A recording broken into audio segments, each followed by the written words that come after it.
Warrior Live. Good evening, everybody. Welcome to Catfish Weekly. I am Chad, along with Lyle Stokes and Josh, the Weekend Angler.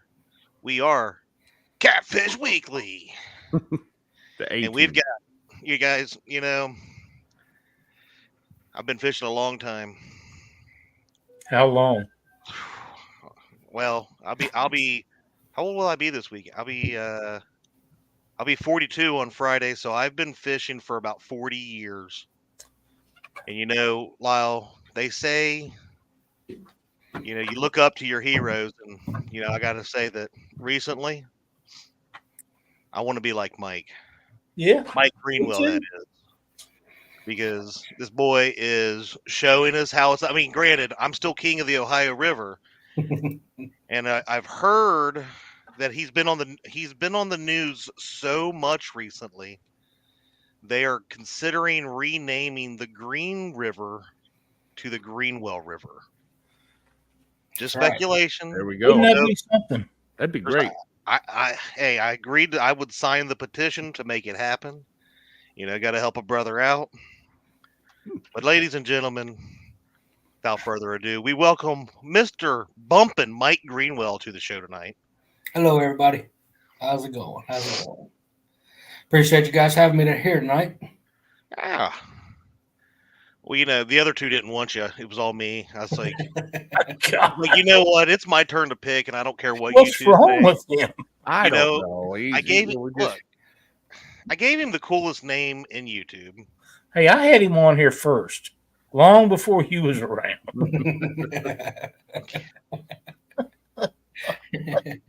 Fine. You know what?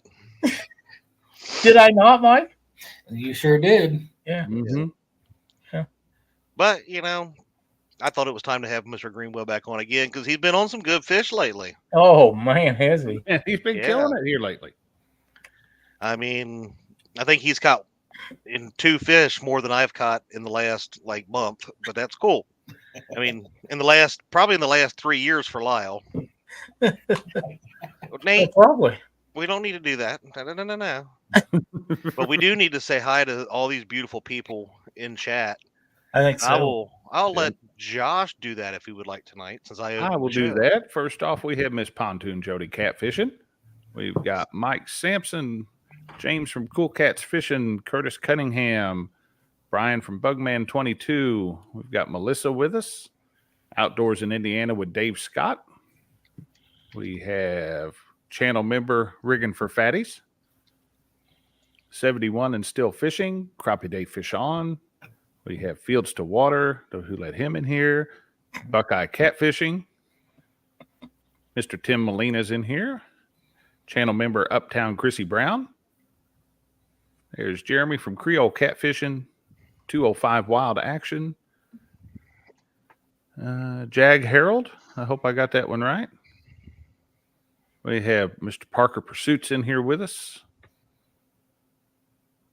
Let's see. David Smith. Joe Buck 66, Sean Abney, Nathan Hellebush, Miss Cindy Stokes, our favorite Stokes. Mm-hmm.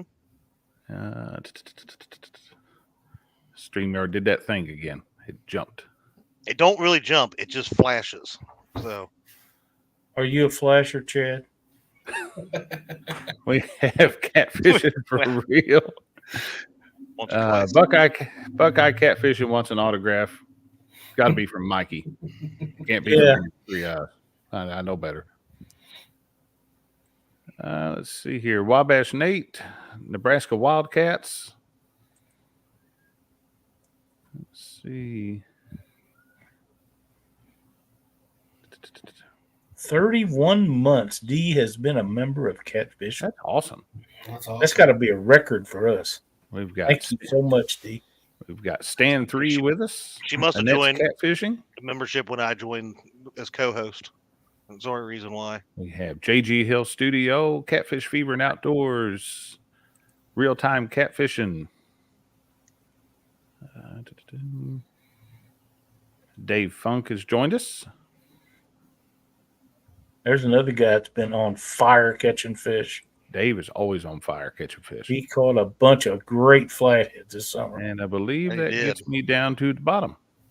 If I missed anybody, it was not intentional, unless it was Chad. Then it was. Nope, you got me. So that's all that matters. Pontoon Jody said she had a bigger PB than Greenwell for 32 days. We couldn't allow it. We could No. not allow it. I got you. Oh, Danny Stone says, I'm glad Greenwell got all those big fish out of the way before this weekend. Danny Stone, also a channel member here at Catfish Weekly. So thank you, Danny. Dan. So, Mikey, What's up?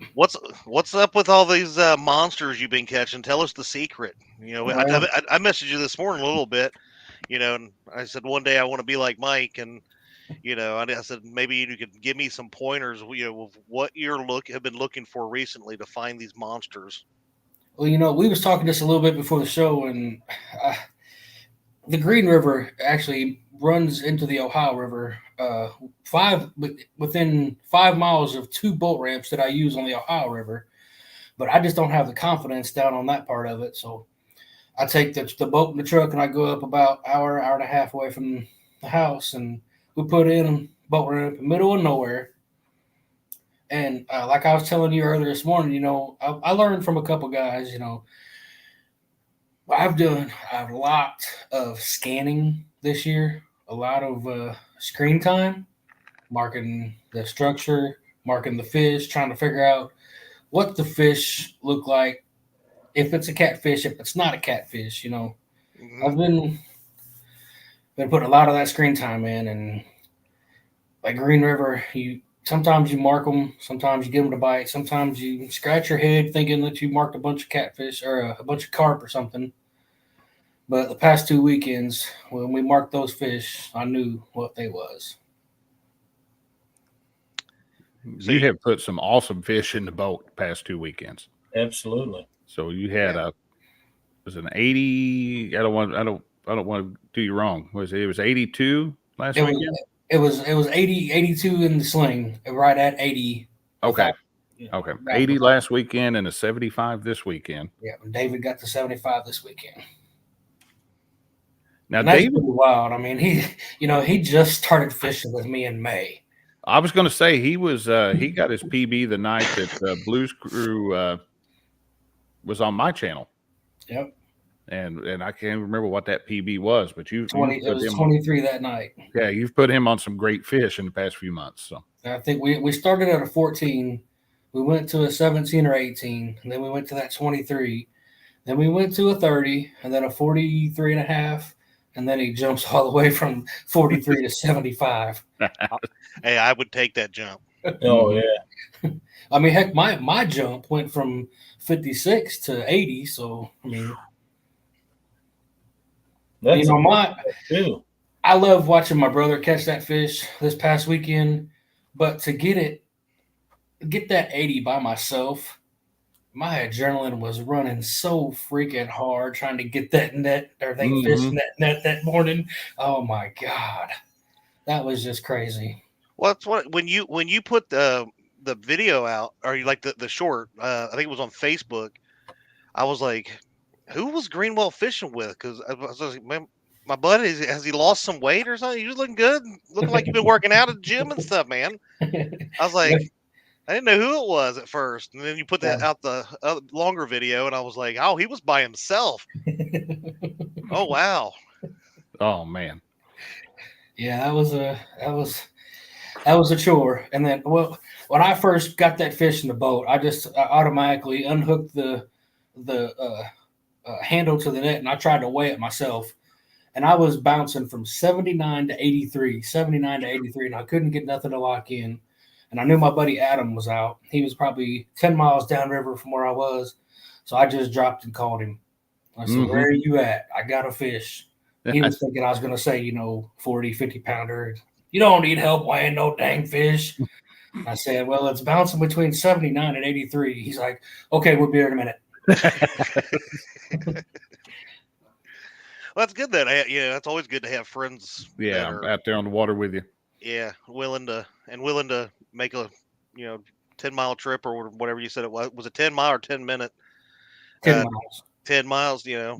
I mean, to come help you out, especially when you're like you said, you're by yourself. Because yeah, that's a chore.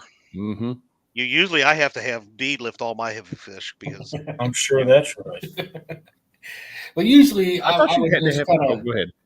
I would just kind of hold the scale, and if it didn't lock in, I would take 3 pounds away from a guess. If it was 77, 78, I would just take 2 or 3 pounds off of that, call it that. But being a fish that was that big, I wanted to try to get an accurate weight.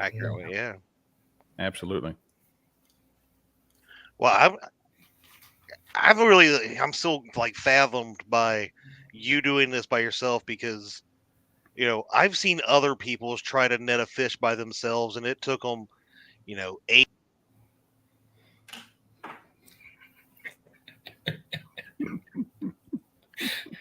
$15 tries or something like that to get it in. It was like, I think it stopped at 7, but it's been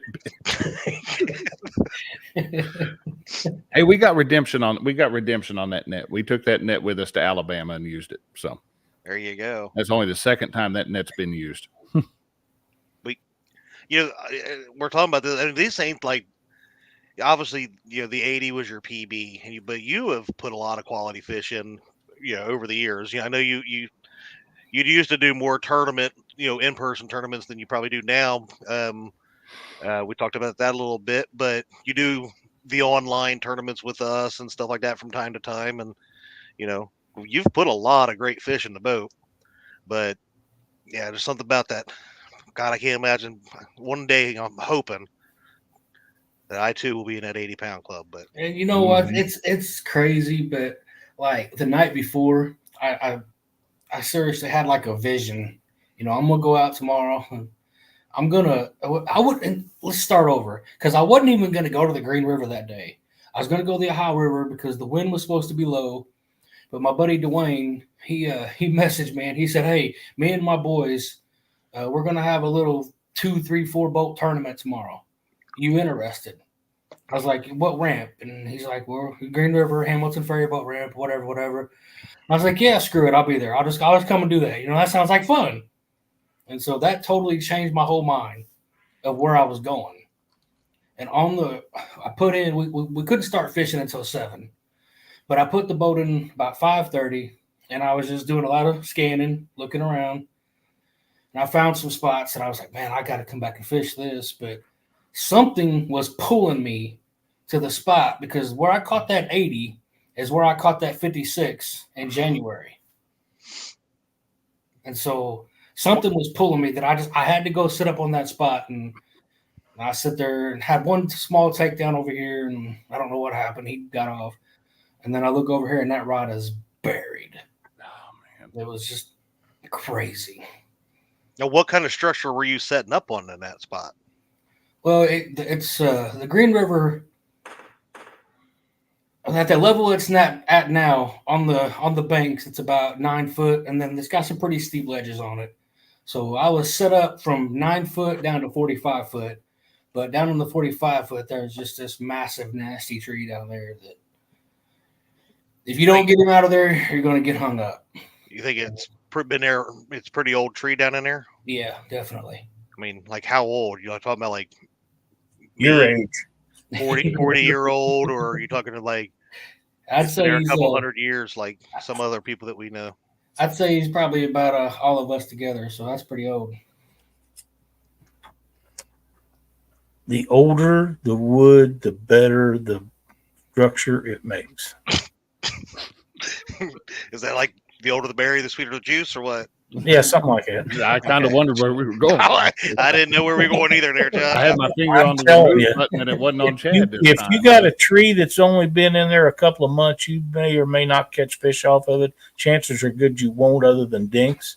But you got one that's been there 10, 15 years, or one that's been in there longer than that. Every fish in that area knows where that's at. They know how to get to it, and they'll stay there as long as they want if they're big enough. I just think it's wild that, because we went back to that same spot for the David 75. I mean, same exact spot. We caught his fish off the same exact tree down there. And I just, that 82, whatever, because I reeled up and I met Adam probably 5 miles downriver. We met in the middle. And so the next biggest fish, I guess, moved in to claim that tree. Mm-hmm. So we went and set up on him, and like I told David when we pulled up to that spot, and I'm looking at the depth finder, and he's been starting to look over kind of my shoulder a little bit, especially since I got that second screen now. He can see the 9-inch pretty good, and he's like, "Michael, is that a fish?" I said, "Hey, David always calls me Michael," and I was like, "That's a fish right there, David. That's your new personal best." Little did we know it was really going to happen, and bam. Well, I mean, I think Lyle did test this fish. A lot of them big fish, they travel in pairs. Yes. I wonder if that one's mate that was just wondering where the hell you took his partner. Where have you been? And was like sitting there like, are they ever coming back? And it was crazy releasing that fish because I was, I always try to put him over the boat real slow and easy. Well, that one, he started wiggling and he slipped out of my hand, and I went down to grab his tail, and before I could even grab him, he was gone and ready to go. I like to hang on to him a few seconds, make sure you get a good release, but there's no sense of throwing them fish in. They don't know what it's like belly flopping when you throw them fish over the side. That water's hard to them. They've never had any feelings like that. Why treat that thing that way? These guys that do that in these videos, I get so mad. I usually turn them off and give them a thumbs down because that's no way to treat something that you think if you think as much of them as you say you do. Right. That's the wrong way to treat a fish. Lay them babies gently in there, make sure they're going to survive, turn them loose, and hope to see them in 2 or 3 years when they're bigger. Whenever this video drops, it's going to be funny because that fish, I'm top heavy anyway. I got a little extra up here, but really, my brother, he was grabbing the back of my hoodie, holding on to me, so I didn't go make a really good swimming. Well, Cindy's done me that way a time or two, but that's the correct way to take care of them fish. You got to take care of them, or you don't know how much damage you really don't. Yeah, you don't know how many times even they twist in the boat and I drop them, or I've had them dropped. I've dropped them at same thing. Drop them at weigh-in because they trying to put them in the dropped tub at or take them weigh-ins out. quite a bit. Oh, that just kills me. I hate. Well, you hate it, but most 99% of the time it's not because people are. It's no, they're not letting it happen. They just get away from them. That's all. Yeah, it's different when it's accidental versus deliberate. Versus if you were trying to take care of the fish and something happens, life happens. Yeah. Hey, Jody. I think that people should, if you have any doubt about being able to control that fish, or if the tournament director has any doubt that you can't control a fish, it ought to be put in a weigh sling. Yeah. That's my opinion, pal, how that should be. In fact, probably other than for pitchers, all big fish should be in a weigh sling. And for pitchers, there should always be 2 people's hands on that fish so it don't get away from you. Mm-hmm. Just my opinion, for what it's worth. Yep, there we go. Two Stan said that is exactly right, Lyle. We have to be the example. I think it's important that we try to be catfish ambassadors. And that's the thing. I agree. A lot of us are putting content out there. People that don't know anything about catfishing are going to be seeing that. And they could go get on YouTube and look up any of Greenwell fishing videos. You're going to see the fish being treated right every time. Well, especially those 2 fish. David just had his knee replaced, and he's getting better now. He's back to work and all that. But I still didn't want him to try to pick that fish up from the ground. No. Oh yeah. I'm dang near kneeling on the ground, putting his hand in his mouth, holding on to him there, and getting down up underneath him and picking him up, cradling him, and then I set him on David's lap. Yeah, and that's the way I do when Cindy catches. You don't want to something that big. You definitely don't want to pull him up. There's just no way. You sure don't want to drop it at the bottom of the boat. I mean, you don't want it spinning on your hand either. Yeah. No, they put the hurt on you too. But yeah, they will. And it's funny. You think about how big them fish are. That picture we got with David, where he's sitting there and the fish's mouth is, it looks like he's smiling at the camera. But you put your hand in that fish's mouth, and you still got 2 fists on each side. Like, that is a freaking toad. Oh, man. Yeah. Give It's me a lot just of second, fish, we can man. Take care of that. Yeah, Dave Funk made a good point here. Only time a fish That one. feels gravity is Yeah. when it gets caught. That's right. That's the picture that Mikey was just And talking is about. smiling. He's like, I'm so happy to be He's like, here. hey, these guys are He going to let me go. wanted to be the, he How wanted to be you the- doing? He wanted to be the third Greenwell for the day. Mark from Catfish and Carp, he says, I just realized this is like the king of the Tennessee meets the king of the Ohio. I've already met myself. What? Oh, man. I'm the What? king of both. I'm the king of both of those rivers. I gotta say bull butter to that. Mm, Just, hey, it is what it is. I think D is the queen of the Ohio. She is. Well, I don't. Well, there's a couple. You're just her good ones chauffeur. there. Bumpin' Mike got that fish because he has a lid on his cooler now. You finally got a lid back on that cooler? Yeah, I had to finally get a cooler with a lid on it. What's up with that? After this weekend, I have tried everything. Mike, we fished a tournament down here, a little local club tournament, and I took Chris Lee out from Hooks and Hammocks with me so I could show him. He had never been in a real live in-person tournament, so we took him out there, and he was like, we were getting some stuff ready, and I was, getting ready to launch, and he's like, you want me to put this bait that I brought in the cooler? And I was like, yeah, just put it in the cooler. We'll get it later. He opened that cooler, and I thought he hit the floor because it hadn't been. It had some the old smell of a couple of rotten trips that I have donned it. I've bleached it. Yeah. I've put baking powder in it. I can't get this stuff. You ain't putting enough bleach in to really get rid of it. Have you tried that? Have you tried that No. cooler defunk yet, Chad? I have not. They Hey, sell it Brad. at Rural King. It's about $2 a bottle, and I swear to you, it works. Really? Yes, I have. I don't know. We have all gone and taken coolers and forgot we had bait in them, or go, I'm gonna go tomorrow, so I'll leave it. And in a week, 2 weeks, or even further later, there's nastiness in the bottom of the cooler. Really?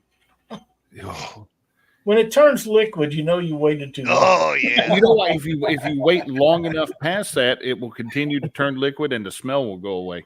I don't believe that. It will eventually go away. I As we don't all know. believe you. Hey, you have no idea how many times I have taken coolers like that I was like, man, I forgot about that. Like, get it in summer, about 3 or 4 days later, and I'm like, I'm just going to take this cooler and set it over there by the shed for a while, Yeah. and just kind of prop it open and lean it to the Mhm. side and run. It's and more just let fun. it sit It's there more for a fun when month. you got a halfway nice cooler and you're not afraid to get rid of it. Set it out by the road, by the mailbox, and there'll be somebody come by and take it. They get a free cooler. And then, yeah. Hey, before I forget, I want to give a shout out to Creo. I won some of his. He was going to hand tie some rigs. He started crimping, and I won some of those on one of them online tournaments. And that's what David's fish came on one of his pre-tie. He said you Really? He said you had the coon ass magic going on now. So There you go. I've been crimping stuff for some time, and there's some rigs that it works really well on. Others that it's more trouble than it's worth. I make some double hook rigs, and the way I make them is so much faster and easier not to fool with the crimps. But them crimps are amazing. They do some wonderful things, and they're stronger, or as strong as any knot that you can tie, I believe. Well, that's what when we was messaging back and forth, I told him we had one rod that got into a tree, because you go fish that Green River, it's got that deep structure. That's what pulls me up to it. I like the deep water. I like the structure. And we got hung up, and I was trying to let the boat drift over top of it, see if we could pull it out from the backside. And I ended up bending a hook before I broke the line. oh wow. So, I mean, that's tough. That's some tough leader there, yeah. Yeah, that's doing something. Old Chad, you got to give him. He started that bumping Mike, but and this year with taking David fishing and just lack of current, I've had to change my fishing techniques, quite a bit. I was going to ask it earlier. I was like, I haven't really seen you get up much at all this year. The one time I could have bumped, I didn't take any bumping rods with me in the boat because we just ain't had no current and I didn't expect anything. And they opened up a few up there at the dam, and I'm like, ooh, well, I don't have a bumping rod with me. I almost switched over a medium heavy and just did it out of one of them, but we just went over in the current, spot locked, and threw out. But I mean, that's just we've been spot locking. We've been actually throwing the anchor in the warmer water. I've been actually throwing the anchor because with David, it's just so much easier than trying to drift and have him control. And think about this, Mike. If this wasn't an off year for current, normally the mighty Ohio is just ripping the current. Shut up, Black. Right. But think, and I think that is what builds really good anglers on places like the Ohio and stuff like that. Is we have, even though we are dammed up every so whatever many miles, we consistently have we're a yo-yo river. Your conditions can change at any given day. Mm-hmm. And you may go from bumping to a quarter mile of current within a week, and it's weird, but you have to change with the conditions, and that's what you've done, right? And I think that's what the Ohio teaches you. You can bump, you can drag, you can suspend baits, and what I was getting to is think about all of those awesome takedown videos that you have gotten to make this year, and now you are the self-proclaimed takedown king. That's right. But it's done really, really good for you this year. And those spot lock, suspending the bait straight down, those takedowns are just the best. Just because, especially in the warmer water, those fish are so aggressive. Oh yeah. It's just something about that. There's something about a suspended takedown when they try to take that whole rod in the water. That's just nothing beats it. One that I won't forget was David's when he caught that 30-pounder. We was up there, and I think I went fishing that Saturday, and that happened on a Sunday, and I had one that I broke off. I didn't retie that night, so I was retying and I had my back turned, and he had a bad habit of playing with his phone. I look up, and that blue Uncle Lou rod was just over there, just pouncing and dancing, and I'm like, David. When I got home and watched the video, it was like 30 seconds, that rod was down. Neither one of us paid attention to it. I'm like, no, we got to pay attention, David. What are you doing? And David's your brother, correct? Yes, he's my older brother, yes. He just started fishing with me in May. That's awesome. And, I mean, it's brought us closer. That's good. Dan from Goober Time says suspended takedowns are the best, and you're missing out if you haven't witnessed one in a kayak. I have not done one on a kayak yet. So. Chances are really good I will never do one in a kayak. How about not for lack of trying. I have tried to suspend kayak. We can have kayak races on the Missouri. We'll get our buddy Riggin for fatties. We'll make a tournament just for he's got the stones to get out there and do it, but there's a lot of them kayakers that think they do till they see that Missouri River current, and they probably ain't going to get on it. I'll tell you what, it takes some big cojones to jump out there on that Missouri River in a canoe or a kayak. And I'm not saying there ain't guys that won't do it, because there is guys that do it every year, but they're packing around their stones in a wheelbarrow. There's Guerrero Barker has joined us. Hey, buddy. I'll be the judge. I'll be the referee. I'll be out there in my boat, and I'll be with you. I'll be with you, and we'll go. Ted, I think we just thought of a tournament just for Lyle. We're going to do kayaks on ice. Yeah, that's the closest you see me in a kayak. Mm-hmm. I promise you that. We'll put wheels on the bottom of them and put spikes on the paddles. The same difference on a Missouri River and a kayak would be like me tying James Dockery behind my boat, which is not real fast, and tying a rope onto his kayak and dragging him around. That's what it'd be like to be on that Missouri River. Do that in Louisiana. That's how you go alligator hunting. Want to use him for bait? Yeah. He's only got one arm. Alligator ain't nothing off.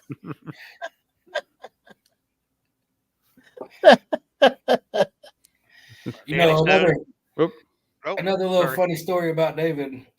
We was up there up at the Newburgh Dam. We was catching bait, and this goes to me watching my depth finder, and I don't turn the depth finder on when I'm catching bait. So we caught probably 10 or 15, and I'm like, well, we got plenty for the day. Let's just let's get ready to go, do some catfishing. I start the motor, I go up and I pull the trolling motor, turn the depth finder on, let the depth finder get on. Went to put the motor in gear, looked at the sonar, put it back in neutral, said, David, we're just gonna drop the trolling motor, we're just gonna fish right here. There's fish all over the place down there. We dropped the lines down, get spot locked, drop the lines down, and first fish was his 43. I looked at him and I said, "So there was fish here." Oh man. I have yet to get to come down that way and fish in any of that area. The farthest I've fished is right above, right in Louisville, right above the dams there. That Duffy's Landing area. I think that's what it's called. I've been in there one time. I Chad think it won't was. come this way to fish unless it's Baldwin. Ugh. That's a fun lake to fish. Lots of action. Mm-hmm. Unless I go there, and then there's nothing Then they ever just biting stop, at all. Who'd you fish with? Good Lord, I don't know how we had 20 of us down there. 15, Oh, we had 10, the I don't know. bank line. That's it's getting to be. It's almost that time of year again for the Baldwin bash. So Yeah, we need to get Mikey down there because I think we're going to do it on boats this time. if I came back down there, I would have to bring my boat. I have been there twice. Yeah, we're now. doing it on boats this time. Parker and I already talked about it. So I don't remember. I think it's twice that we've been there, and yeah, both times. There was never any fish. I'm like, well, where are these fish that everybody hates on the Baldwin for? Because I have proven that. Yeah, because I went down there and fished Jerry 1v1. We did the lightweight, and I think combined we caught 7 fish that day. D outfished us both, but that was beside the point. And then the other one was the Baldwin bash. Anyone. Well, we were using crappie gear for that catfish. was also She got to day. actually use regular rods. So see, Tom from LG Bass said we were fishing on a friend's boat. 4 of us telling jokes, carrying on. A guy on shore yells, "Hey, you're getting a bite!" And rod was bent in half. That happens sometimes, though. I got a couple of things I'd like to say right quick while it's fresh on my mind. Rural Badre has a couple of videos out where he caught some really, really good flatheads.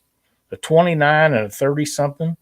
If you get it from the bank, you get a chance to go watch those. You need to go check them out. And Josh had a couple of really good videos on the Weekend Angler page this weekend. You need to go check those out.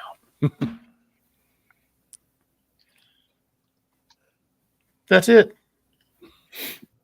And I've mentioned it quite a few times, but I mean, I really have been doing a lot of screen time and trying to, decipher a catfish from carp to even spoonbill. Spoonbill, I don't know if they to me they look a lot alike on the screen. And this year I just got my first side scan, and I don't use it near as much as I thought I would. Oh man.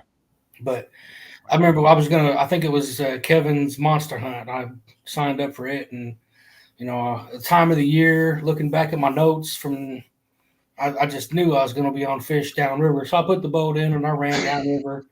2.5 hours into the tournament, I ain't even got a bite. I'm like, roll. So we got to make a move. So we turned the boat upriver and we went 15 miles upriver. You take a chance because you don't know if it's going to work out or not. But you find a pile of fish. Oh, man. Right on the ledge. Right on the ledge there. Ended up pulling a 31 and a 39 out of that. And we got, I think, second. We got second place, I think, in the tournament. First place that first. No, I don't remember now, but it was.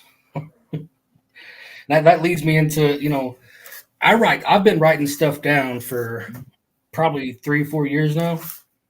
I start out with the body of water I'm going to, what boat ramp, water temperature. I look at the pressure every morning and I write the pressure down. Bait, if I caught baits, if I'm at Newburgh or even say Spotsville on the Green River, if I catch the bait there, or if I went Friday and caught the bait, I write that down if it's fresh or frozen or, what kind of structure, if I get lucky and catch the fish that day, what kind of structure I'm catching the fish on, if it's a tree or if it's a ledge or if it's just a current break, a drop or something. But yeah, that writing that stuff down for the past 3 years has helped a lot.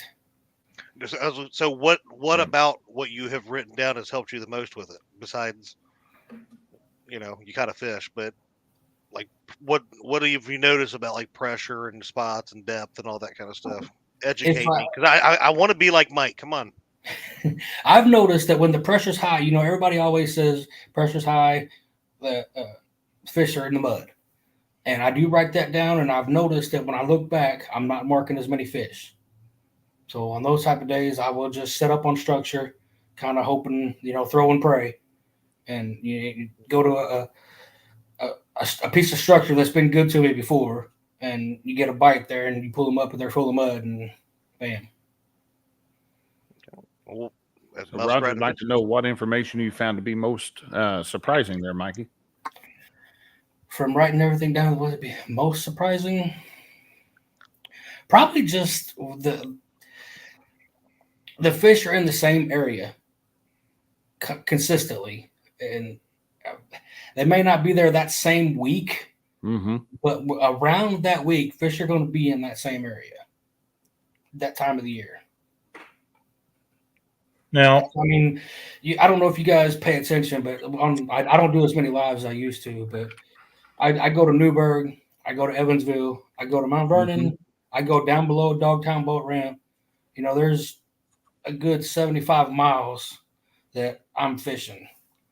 And that's a pretty big area. When I started writing that stuff down, that's helped me. Like one of those tournaments you did where I got that triple up. Oh, yeah. Yeah. That was in October, and I just remembered the year before we was down there in October and we did really well. So let's go down there. It's a good place to start, isn't it? So I know times where it hasn't worked out, but I mean, you got a starting point. We've had sandbars on the Mississippi River that was there for 10 or 12 years. It floods every spring. You can count on it. And then one year it'll flood, and that sandbar's lost forever. And a new one will be created somewhere else. It takes 3 or 4 years for it to be as productive or even close to productive as the one you lost. And it may never be as productive as that other one was, but another one somewhere will pick them up. And there's wood moved in and out, trees and stuff that sink every year. So if you happen to know one that's been there for a couple of years, or if it's up against a boat dock or something like anything, up against a wing dike is a great place to find them. Behind wing dikes, when the water goes out, you'll find them in deep holes. Them's the things that I always go to look for, because they'll stay in them spots usually longer, even in real heavy flooded conditions, because it takes something to push them out from behind them dikes. Now, if it's a dike that's got a blowhole, it might, but I don't know if the Ohio River is like that, because honest to God, boys, I've never been down there when there's hardly enough water to bump. There just never is. And it's not that it's like that all the time. It's just that I was never there when there was. I never will forget. I called Aaron Wheatley up one day going to Monster, Ohio. I said, I'm going to be down there such and such date. How's the current? He said, man, you can bump this year. I got down there and there's a half a mile of current. He thought they had a shit ton. There was no current. That ain't enough to bump. It ain't. And, we would set up on wing dikes and stuff and walk baits because you couldn't do it. That is one thing. I'd watch Mikey out there bumping on the Ohio. Now, I learned to bump on the Mississippi. And if I have good current, I can bump. But there's not been a whole lot of times that I've been able to bump on the Ohio, and there's Mikey doing it the same weekend. I'm like, what? Well, and that's practice something different here, I have been on the Mississippi down at Memphis when you couldn't bump with 6 ounces because you could never reach the bottom with 6 ounces. You got to keep adding until you can find the bottom. I want to come back to you was just talking about your tree behind your wing dike, because I got something about that. But Josh, I've taken a 2-ounce sinker, chopped some of it off, just so I can bump one and suspend two. Okay, I mean, back when I first got that bumping bug, I seriously would take that that bank sinker and chop it in half, and I would bump an ounce and suspend two just so I could do it. But to go back to your tree point, we got a tree that fell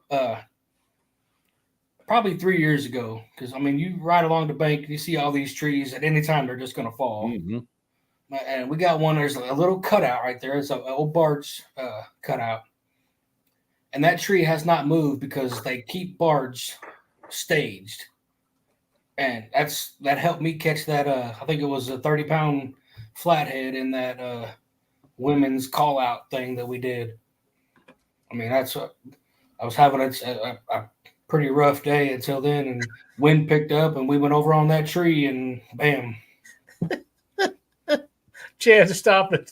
Stop it. Oh no. What'd I do?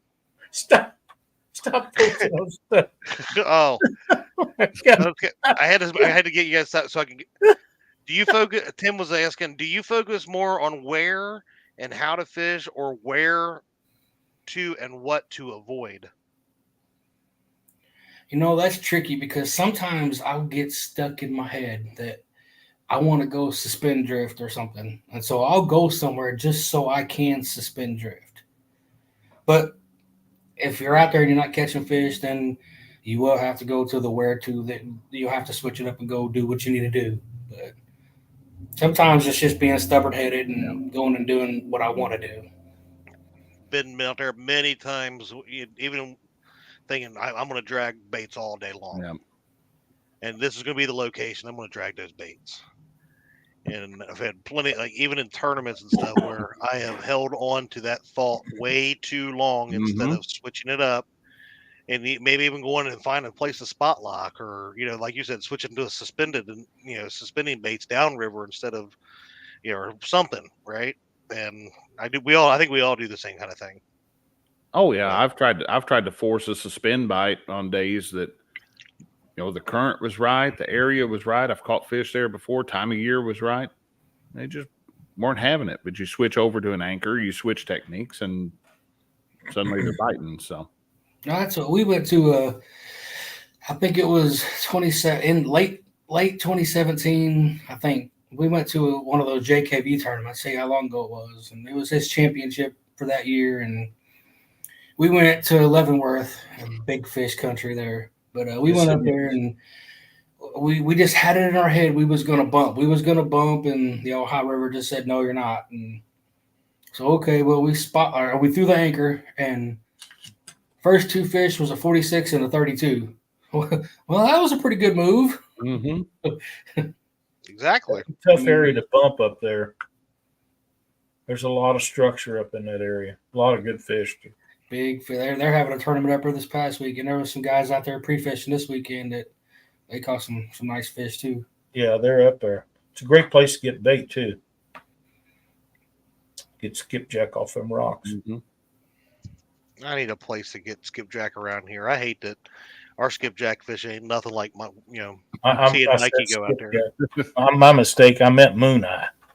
I said skipjack, but I meant moon eye off them rocks. They're always in them rocks. I didn't even think I tried this year for moon eye.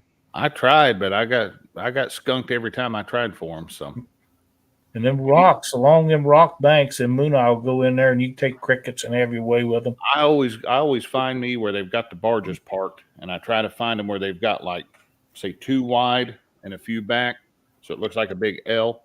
Mm-hmm. And I get off that L, the tip of that L, right there where that current seam is, and use crickets or a worm or whatever. I find them next to a barge. I'm throwing a cast net on it, bad boys. I promise you. Just get up where the current runs into that barge and make that lead line tickle the end of that barge right as it hits the water, because they're just underneath of it. I'm gonna get me some chicken feed and throw it out there, and then that'll do. And that's some of the best bait ever been. Oh, moon eye's awesome. It's like goldfish, except real gold. They love it. Those farm goldfish, those are pretty good, Lyle. Yeah, but them moon eye, man, they're my favorite bait for blues. There we go. There's a comment of the evening right there. Said bump that thumbs up for bumping Mike. There you go. There you go. Definitely appreciate it. And there's another thing that I look back at my notes, and after I told Chad, let's do this, tonight. I look back at my notes and I look at all the decent fish that we've caught this year, and most of that has either came on freshly caught bait or freshly frozen bait. And if you're going to use froze bait, make sure you do it the right way.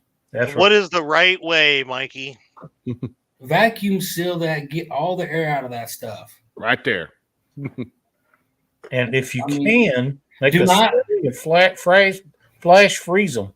Yep. And do not buy that stuff from these bait shops that they buy it from, especially around here. They buy it from any Joe that brings it in. They give them $2 a piece or whatever it is, and they've been sitting in the cooler for 3 days. Yep. Or a you month. Buy it out there, you cut it open, and people out there, well, I just can't catch no fish. Beggars can't be choosers, but I have had conversations with my one bait shop that I buy my bait from, and she got some stuff from another person one day.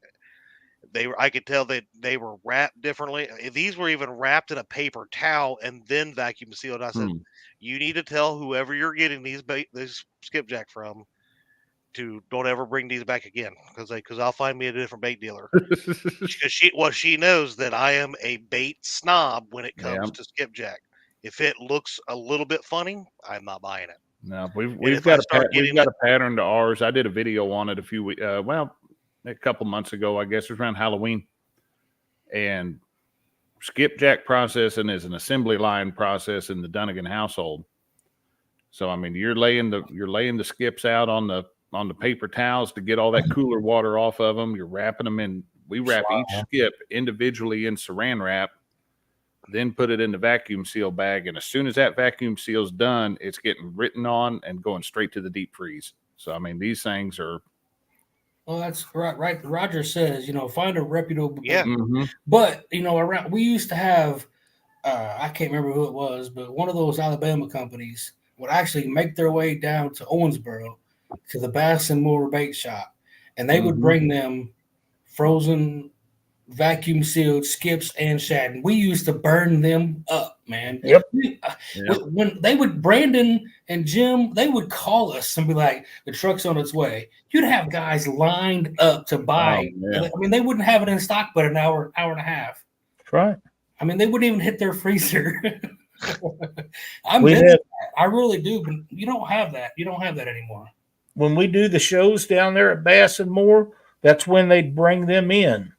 Or down there, and we had orders in for our stuff months in advance of that turn. Yeah, and people would line up out there, and when it hit there, that bait wasn't there 30 minutes. It was all gone. People already picked it all up because they'd already ordered. A lot of times they'd have more on order than they could supply. Yeah, and then I'd be the guy hanging around. How much?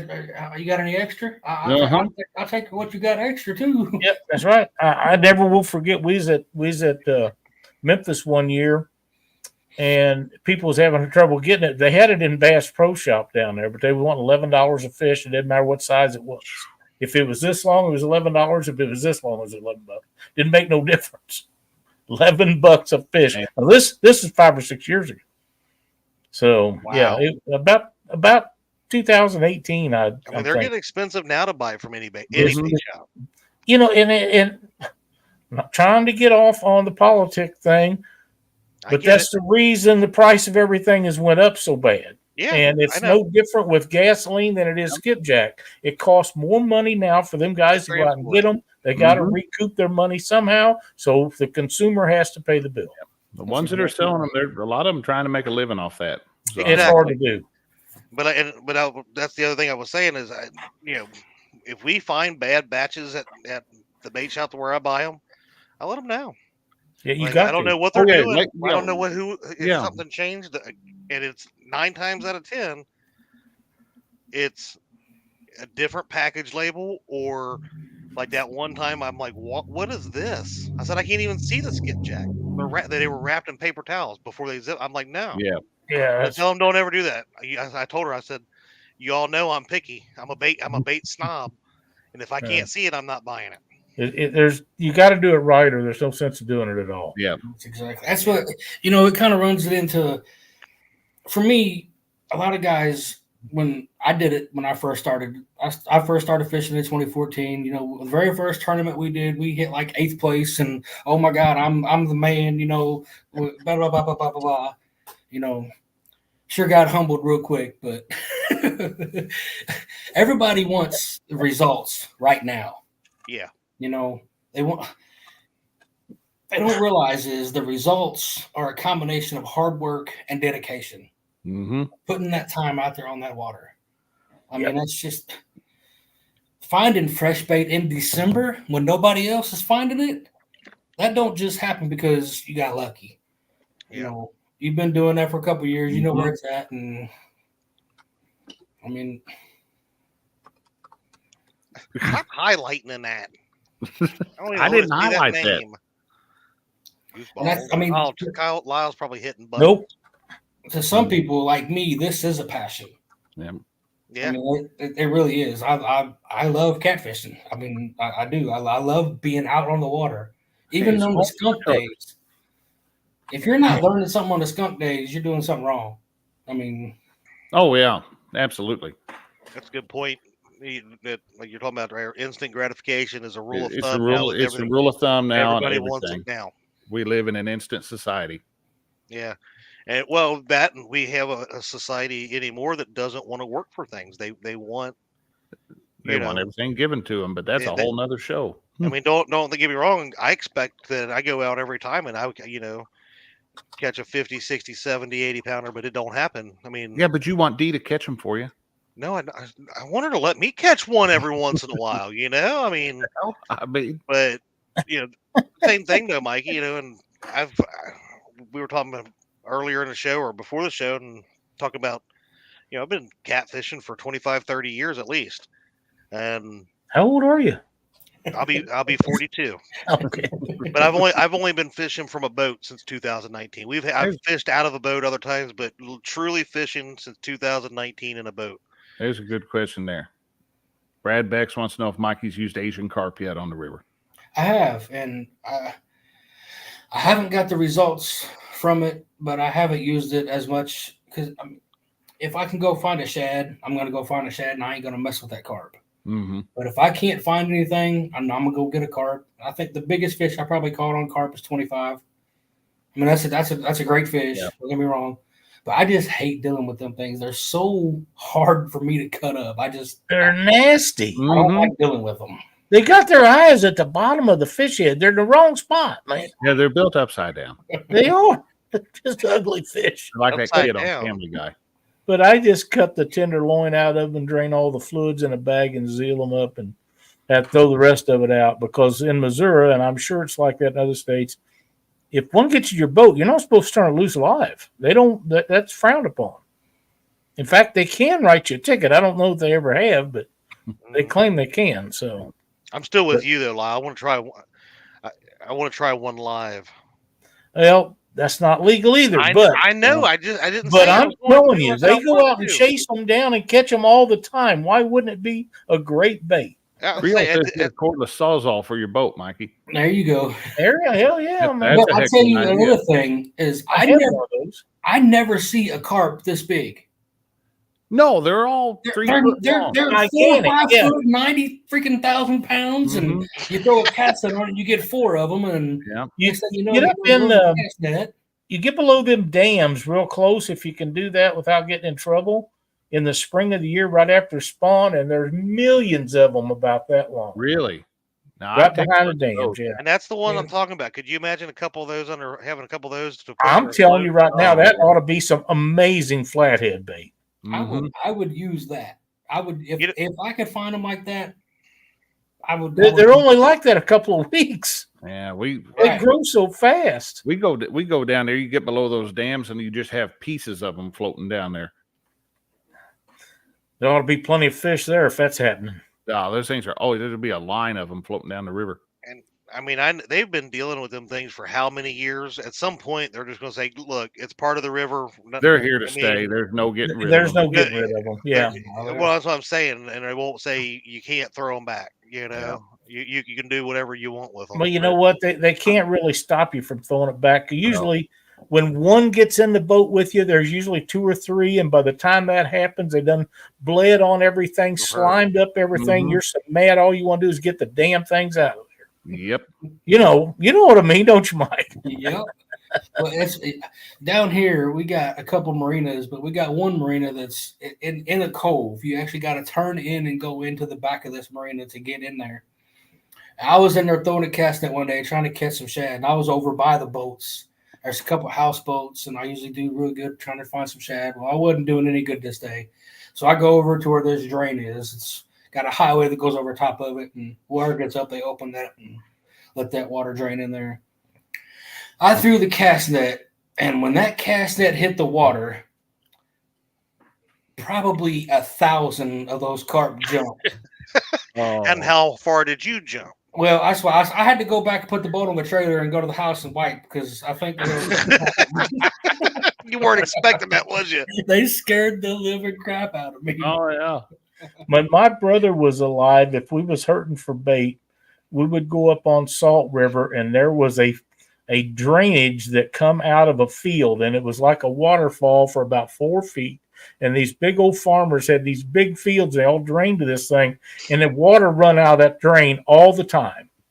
And you could go up in there, and you wanted a small cast net for that reason, because if you throw the big one in there, you'd never lift it up and get them all out of there. And we'd go in and get us 3 or 4 of them for bait for a couple of weeks to use, and we'd, like I say, cut the tenderloins out, drain everything into baggies, and we'd both take 4 or 5 baggies of bait home with us. And if we couldn't get bait, we always had bait. And the thing about Asian carp is you can freeze it and thaw it, and freeze it and thaw it, and freeze it and thaw it, and it'll still stay on a hook forever. Oh, yeah. And stink just as bad the last time you use it as it did the first time. You know, it makes really hardy bait. And it'll stay on a hook better than anything I have ever used. In fact, most times you got to cut it off. Yes. Mm-hmm. Yes. It's become a natural food source. It has. So, it has. But is it shad or bluegill or crappie or skipjack? No, it's not. But it's bait. When you can't get bait, it's bait. And I'm not afraid to use it any time of the year. Used to be the hotter it was, the better it worked. But as it's turned out, and it's going to continue to be this way because we're never going to get rid of them, that it's a natural food source for blues, flatheads, and channel cat year round. The channel cat don't get the benefit out of them very long, but they grow so fast. But yeah, if you got them, if one gets in a boat with me now, unless I'm just in a real hurry, it's bait. It just is. Danny, that's what I was just thinking of when we got on this subject is zombie carp. It's zombie carp season. I was thinking the same thing. If you can freeze it and thaw it, freeze it and thaw. I've got 3 or 4 of them whole frozen in my deep freeze right now. Yep, I'm not afraid to use it. I use it every chance to Mark, see if it thaws by the time it gets there. What's that? I said I ought to mail one of them to Mark and see if it thaws by the time it gets to him. Dog, dare you? I don't want to pay the postage on that thing. Yeah, no kidding. Yeah, I'll take the slowest. I have to take the slowest route. Save some money on postage. What is it they call that, Chad, on the post office? Parcel post. It used to be parcel post. They got something slower than that now, I think. Oh, I don't know. Its shipping's got so ridiculous. Send it DHL. It'll get there eventually. At the speed of yellow, pal. We're like so fast. Brad Beck says Asian carp is tough as nails. Yes, have to cut it almost off the hook. Yeah. That's right. We keep a pair of those skinning pliers. You know what I'm talking about? Where you grab the skin after you cut it and you jerk it off of the sides of the fish. That's what we use. You can mash through it and tear it off a hook with those. We keep a pair in the boat. So, Mikey, what's on the agenda for 24? We're almost to the new year. What's your plans? Well, I turned my Facebook page into a professional dashboard. Whatever, I did it just to see. and I had a couple reels that blew up. And so you start earning money on Facebook. So I'm going to be pushing the Facebook, trying to get those reels to pop, and I'll still be doing some YouTube. But man, that Facebook it's fun to play with. I mean, those Facebook reels, and I don't know. I understand the takedowns. People like to watch it. It's just a short video, exciting. The rod just slams down. But I think I'm going to do a couple tournaments. They didn't have it this year. I don't know what happened with Indiana versus Kentucky, North versus South. If they do that, I'll be fishing that one. Definitely going to get into the Green River tournaments just because they're fun to fish. I've seen some other ones that somebody came out with their schedule yesterday, and you got to be a whiz kid to figure out all the rules down at the bottom of that. And I'm like, yeah, okay, you just pushed me away from it. I don't quite understand all that. Yeah.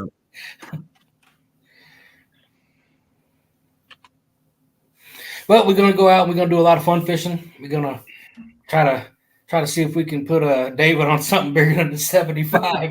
That's gonna be tough to do. We got back to the boat ramp, and we actually got the boat loaded because I told you the river levels, and we had a really hard time getting the boat. That tracker's got that bottom cross member, and it fell off, and I just had a hard time getting it back on. And we got everything going on the way home, and I said, well, don't be expecting more personal best now. Not for a little while. It's gonna be a little while. But you never know. It'll be next weekend. The rate you're going next weekend, David, get ready. But you just don't. You don't know from one day to the next. You don't. I mean, they're out there. You just got to get that fresh bait and go throw it at them. Yeah. Well, have they started switching over to? Go ahead, Chad. Oh, go ahead, Lyle. I'll ask mine in a second. I say I can remember my question. What are you trying to say? Go ahead. I said ask your question. I think that live bait tanks, keeping bait alive as long as you can, is a blessing for a tournament fisherman, especially. But even if you're just out fun fishing, if you've got a live well of some type to keep your bait alive, what's fresher bait than cutting one and letting it bleed while you cut it? Yes. I'm a believer in that. And you can't always do it. I got that. And you don't always catch them like that. But if you can use them, you're better off. Yeah, there ain't nothing better than catching, some 12, 14-inch gizzard shads, having them swimming around. I'm thrilled to death with the 6, 8, 10-inch ones because that's about the biggest ones that I get around here. We don't get any of them 12. It's all 14. Good if they're flopping when they hit the cutting board. That's exactly right. And if they're just smiling, they don't have to flop. Just smile. You cut one, you put the head on the hook, and it's still That's right. That's one thing good about bluegills. They do that real well. Oh, they last forever. They do. It's a big wrench. So size matters earlier too. But no, I was going to ask you, Mike. I know you fished, because you get a lot of fresh skipjack down there and stuff. But have you been trying shad at all yet? We went and got some 2 Saturdays ago. And we went early and caught our skipjack. And I think we went Wednesday and caught our skipjack. And I just don't think we put them on the ice right. And I think the skipjack kind of spoiled on us. So we switched over to the shad that we caught Friday. And thankfully for that shad, we actually put some fish in the boat. Well, that's what I went out fishing Saturday and Sunday. And before that, everything was kept coming on skipjack and big pieces of skipjack, big chunks, right? And then all of a sudden, I mean, there was baits getting gnawed on, but not, pecked out, tiny fish were hitting it.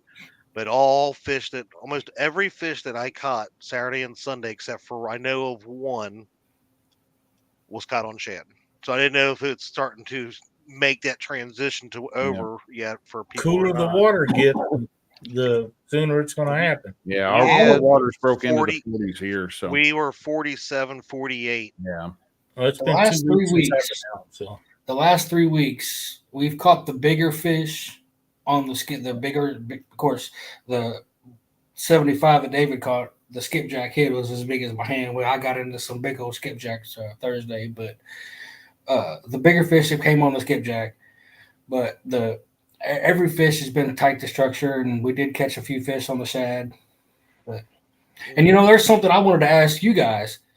I noticed when I was cutting into some of them bigger skipjack, I'm pulling out gizzard shad that are 3 to 4 inches long. Have you experienced when you're setting those on ice for a day or two, or even freezing them, if they decay a little faster, if they're a little bit worse wear? The smaller shad for me they turn quicker. No, you're talking about the skipjack that have them. Yes, the skipjack spoiling faster. Yes. Oh, it's just like shad. The small ones don't have the body structure to last any length of time. Oh, hush it, Parker. Some of them big old skipjack, man. I'm like, I've used that for bait before, dude. Mm-hmm. Yeah. Mikey Tom is really wanting to know if you're sitting on a Mondo Hundo for Saturday. So we're gonna give it everything we got to find that Hundo. He's asking for a friend, so I'll be happy with a 5-pounder though. I'll be happy just to any fish caught while live is a good fish. Have you ever caught a bad one, Mike? No, I've never caught a bad fish. Well, almost, because I was live one day and we caught that 50-pounder, and a little bit of that white stuff was coming on me and the boat, and so that was almost a bad one. Yeah, that's never good, but it's still a fun fight. Parker did that during the Blues Cruise versus the River Rats, and that thing crapped all over my boat, all over me, Parker, everybody. I promise you, unless you fished around a grain bin where they've loaded and unloaded soybeans and caught one and pulled it in the boat and it run out for 5 minutes of that. Mm-hmm. My God, that's the worst smelling stuff in the world. It'll get all over you. I don't care how you hold that fish. Plug your live well filter. Ask me how I know. Yeah, I got you, man. I know all about that. I've probably told this before, but I was fishing with Steven. We was in a tournament, and he caught a fish. We was bumping. He pulled that thing in the boat, and it started doing that, and it was just stinking up the boat. He just unhooked it, and he lip gripped it, and he took that fish and put it back in the water just to let him chill out. And everybody that's in the tournament around us is going, these freaking idiots are putting fish. It's first. What are they doing? The best thing he could have done is that if two of you could get close enough together and one of you just grab the sides of that thing and just run your hands down it to squeeze as much of that crap out of it as you can get. Get it out of there before it gets. I've had it in my shoes and everything. It's just nasty. Yes. You just can't heal up for that. You got to throw everything away. That's right, Danny. Danny said Greenwell's a member of the Piebald Club, too. Yep. I shed a single tear that day. Yeah. I was so proud of you. Wow. Caught a piebald bumping. Nice. Bumping, yeah. Mark says, have you met Parker? Have you met Parker? Parker said, Mikey, earlier on when we were talking about Baldwin, he said, if you want to come over for the Baldwin Bash, you don't even have to bring your boat. He'll throw you on his. So. Oh, that's what's up right there. That's a pretty good invite right there. Mm-hmm. Susquehanna Stan said that's extra tournament weight right there. The fish has to keep it in them, though. But they won't. They get rid of it. They'll either get rid of it all over you or all over the floor of your boat, or as soon as you put it in a live well. Mm-hmm. One of the three. Parker Pursuits wants to know when Chad's going to team up with Greenwell for a new PB. I'm telling you, big fish do not like me. So, well, I believe it was last year. That's not just big fish. I believe it was this year. It was January. I told Chad, I said, drive your butt down here. Let's get on the Green River, see what we can get. Yep. You did. It's the wrong side of Kentucky for him. He won't go over there. It's out of his area. It makes me nervous that I'm getting too close to freaking Illinois. Yeah, he starts looking at zip codes. That's true. I didn't know the Green River was only 3.5. I was thinking it was further down, but so maybe maybe one of these days we'll make it down here before long here. I'd like to get I down mean- there at some point, but Maybe my wife would say, "Hey, let's do something this weekend for your birthday, and let's go to the Green River and fish with Mikey or something." But Well, if we're gonna do it, we got to do it this weekend because her Yeah. surgery got bumped back to the 15th. So I just now thought about 15th. that. So the weekend of the 15th, I'm gonna be yeah. homebound. are you? And I happened to see that on Facebook and hadn't got to that yet tonight. But if you would keep Mike's wife in your thoughts and prayers, she's got some surgery coming up, and we want everything to come out right. And I know for a fact, because I've seen some posts, that Mrs. Greenwell is a very religious person, and Mike is too. So it means a lot if you could share a thought or a prayer or anything like that with those folks. Yes, sir. Thank you very much. I You're pray very for welcome. her. I pray for her all the time, even not even knowing about her surgery because of Mike. Well, I I understand. knew that was coming. Yeah. You had to know. You're in the wrong spot for not having it. I got one last question for you about the Green River, Mikey, and this you got to sell me on. I mean, other than you caught an 80 and a 75 and a lot of other big fish, can you drag baits anywhere on the Green River? Oh, well, you can try. I'm gonna tell you that, but you're not gonna get very far with it. Fine. There's Mike. there's a couple there is a couple of shallow flats that you could probably drag. That's Ow. maybe a quarter mile, but that's you're gonna that be, ain't you're gonna worth be it. more disappointed than. Wow, that's like selling me on the Green River right there. You love to drag bait. Shut up. I drag baits in Oh. lakes. I did bump it. What was that? Beginning of April, we was out there and it was real foggy, so I had to get on the bank and hang out till the fog went off. But I went out, I pulled the bumper rod out, got in the middle of the channel, and just started bumping, and we smacked a 40. Tim Alina said, "Can you put Chad on a birthday fish?" Yep, let's go. Come on down. There we go. Can't beat that. I keep saying down, but it's actually he would be coming over. I become well. I become in Yeah. Southwest. I'm in the northernmost part of Kentucky. Look at this. Hey, babe, let's do something for your birthday this weekend. Let's go Here we fish go. with Bump and Mike. I don't know. I don't know if That woman loves you more than you ever know. Mhm.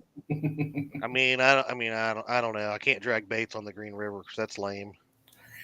It's not a You very don't good river. have to. It's not a Oh, very God. good river if you can't drag baits. No, drop an It's the- anchor and Stop catch it. a big fish. It's the best river. It gave me a 75 and an 80-pound fish. It's the Mhm. best river ever right now.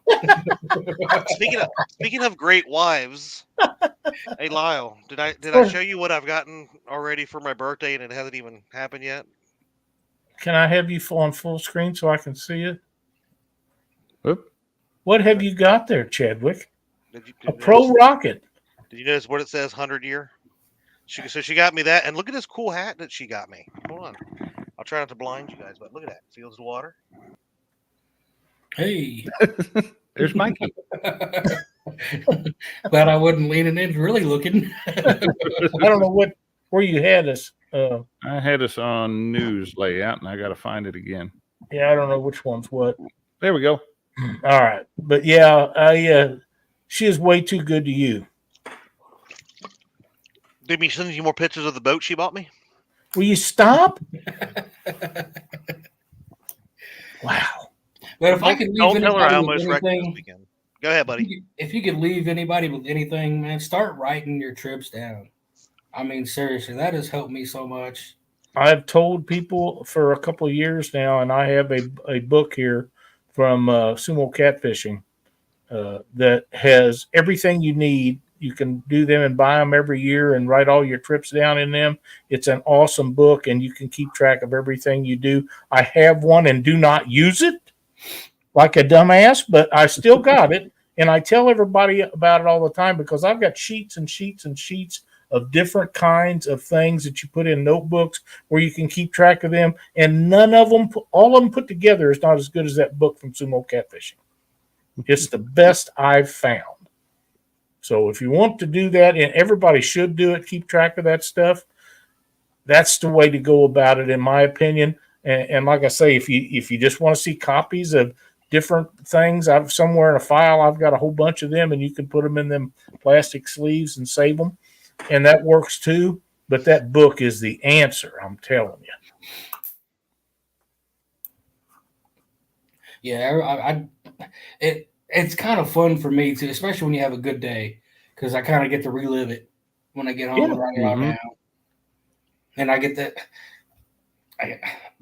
I was beside myself when I caught that 80. I mean, at the very end of that video, I put "woo" while I was driving, and just getting home, thinking about it, writing that stuff down, and you just start you just reliving it. You're like, wow, that was freaking awesome.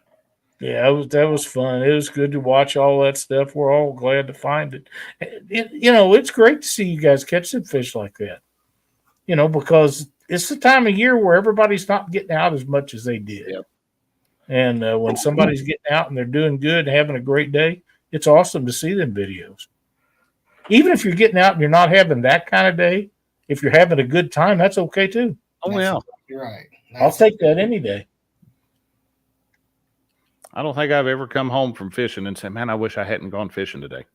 I have, but that's because I tore up some stuff. Oh, well. Okay, well, yeah. I've had days like that. Like I wish I would have stayed those home today. We don't count those when you tear up a boat or something. Or when you try to back through. That's never good. An inch of ice, don't realize it. Half inch of ice. Yep. You tear up everything. Oh man. I've had days that was just so aggravated because everything you touched, something broke. Whether it was a rod or a reel or the steering wheel. I'm telling it. It doesn't matter. I've thrown stuff out of the boat. I've thrown stuff in the river. Oh yeah, man! I lost a GoPro in the river one time. I've lost a brand new pair of glasses once. I hadn't had them but a day. You got to go through them, and you got to forget about those days and remember the fun days. I forgot about them. There we go. Hi, Christina. How are you? That's what I did. I didn't realize how bad my eyesight was. I was out there and it was turning into evening and throwing a cast net, and they just happened to catch and I threw my glasses off, and it was slow motion going into the river. Mm-hmm. And then by the time you got done, it was nighttime. Had to drive the boat 3 miles back to the boat ramp, blind in the dark. I'm like, yeah, I can't see shit. I got you, man. I've been there. Oh. And then the dreaded call to the wife. We got to go to the iStore tomorrow. Mm-hmm.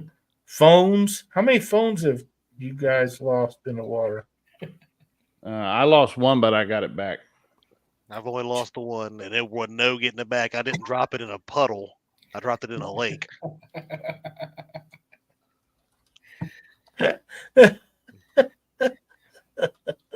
Why y'all got to keep bringing that up, man? Y'all sound like certain people because you're easy. Because they bring up the same thing over and over. Yeah.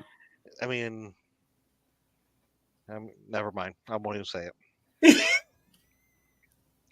Josh, do we have a video for this week? We do have a bracket board this week. Let's take a look. We got some good fish on there. And I think probably going to recognize one of them, Mikey. I think so. Howdy, folks. It's time once again to take a look at the Catfish Weekly Bragging Board. This one covers through the week of December the 4th, 2023.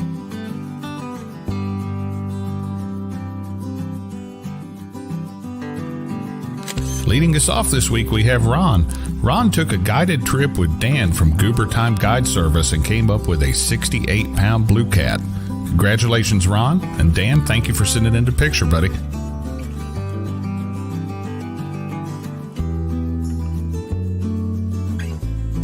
Justin from JG Hill Studio went out this weekend and caught a 50.1-pound blue catfish, new personal best, out on Lake Wiley while out fishing live. Congratulations, Justin. That's an awesome fish. Congrats on the new PB. Up next, we have Debbie. Debbie's showing off a 41.16-pound blue cat caught down in my neck of the woods, down there behind Smithland, Kentucky Dam on the Ohio River. It's both a new PB and a boat record for Debbie. Congratulations and thank you for watching. And closing us out this week, we have David Greenwell, brother of Mike from Greenwell Fishing. David went out this weekend and caught a new personal best 75-pound blue catfish. That is a behemoth of a fish. Congratulations, David. Don't forget, guys, you too can be featured on the Catfish Weekly bragging board. To be eligible, the fish needs to have been caught within the past 14 days, and we accept pictures of any species of fish.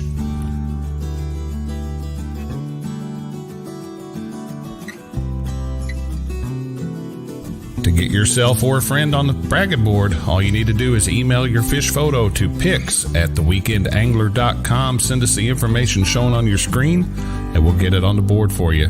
Thank you all for watching. Have a great week.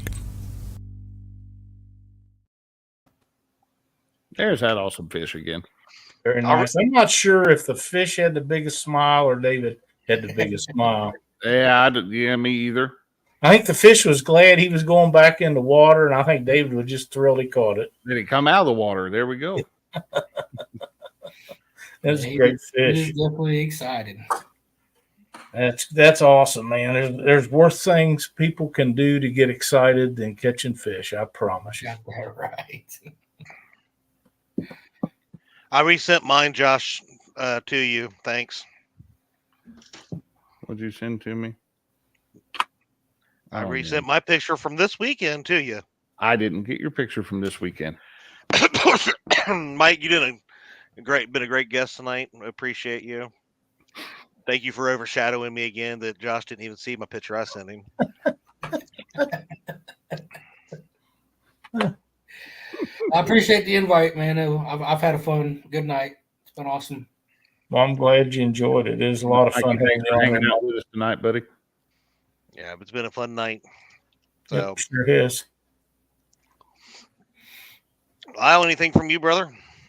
Just be sure to tune in and watch Mark and I on Panfish Nation Wednesday night, and Chad and his guys on the bait shop, Freddie and Brian, Thursday night, and then we'll be back here next Monday night at 7 Central.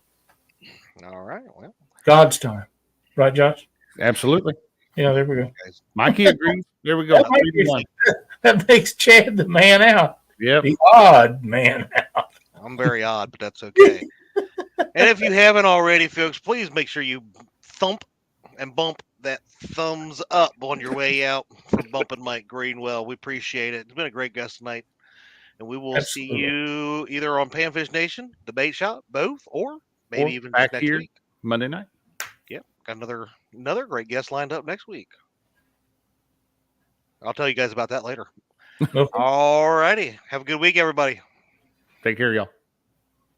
See you, Mikey. See you.